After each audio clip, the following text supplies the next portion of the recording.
Hi there, folks. It's Jonathan Denwood, and in this video, I'm going to talk about how do you validate your course membership website. You know, it's really important that you've actually got an audience for your course. I'll be back in a few moments, folks.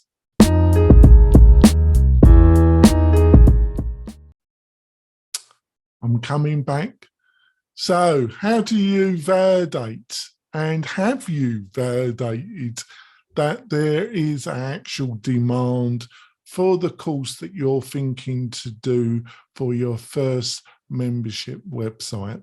And you'd be amazed the amount of people that I talk to who haven't validated that there's actually a need, a demand for the course that they're going to spend a lot of time and effort building for their first membership website.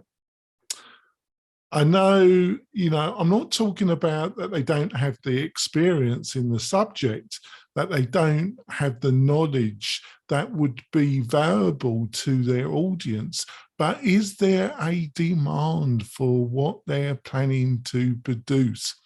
And the awful thing is that they can spend a lot of time, a lot of money, and a lot of sweat, and then find out that people are just not interested. How can you avoid being one of these people?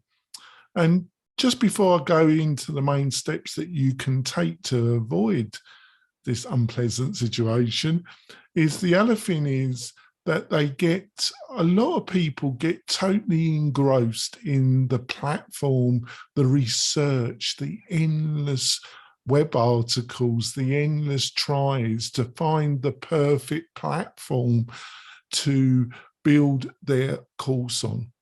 Don't get me wrong, you do not need to choose something that you are used to, that's flexible, that won't keep you in what I called a enclosed garden. But that's for another video. So let's get back to the point of this video. How do you validate that there's a demand for your course? There's a kind of multiple steps here.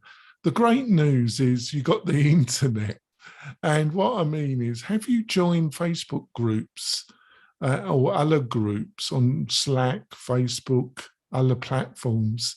Have you joined any platforms, any groups, and find out what the conversations are about? Are you writing down notes about the most common questions asked on these forums? Are you putting out any kind of questions, like 3 questions, saying you're trying to get more insight, and seeing what kind of replies you get? Are you looking at competitors' websites, seeing the wording they're using, seeing the kind of problems they are trying to say that they solve for their target audience? Are you building up a picture of what your competitors and what's been asked on online forums? And are you keeping a record of all this? Or are you making just a educated guess that there's demand for your course? Don't do that. Do what I've just said. The next thing is, people tend to think, because they're going to build what I call a course war and peace, i.e. they're going to throw the kitchen sink into their course. And because it's going to be such a fantastic large course, multi-chapters, multi-videos, multi-lessons with multi-quizzes, gamified, you name it, they throw it in, that will guarantee success. No, it won't. It will probably guarantee failure. What you need to do, folks, is build a minimum viable product or a minimum viable course. Do your initial research and get to market as quickly as possible with that initial course, and see what kind of demand there is and what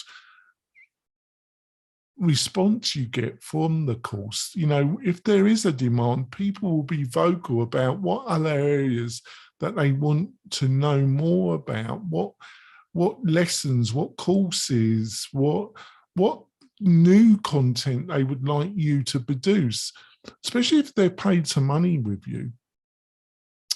The other thing is, have you built up a following for any of your free content? Have you built up free content, which then allows you to build an audience which you can market reasonably effectively? And also you can market through Facebook, LinkedIn, there's a Google AdWords. You could retarget these people, especially if you get their email address. Have you built up, it doesn't have to be an enormous list, but have you bothered building up a newsletter list, a list which you can market to these people? And then you can place this into, let's say, Facebook and do some retargeting, which will be much less expensive and much more effective. Have you thought about that? It's important. And have you built up your YouTube channel to any extent? Because these people, and if they subscribed, you'll have access to them and you'll be able to market to them. Have you started your own Facebook group? You know, hopefully I'm just giving you a landscape about how effective, if you have some plan and you're looking at this video, and there's a great article that supports this video, the link's in the notes. Do go to that article because I go into some more depth about what I've just said.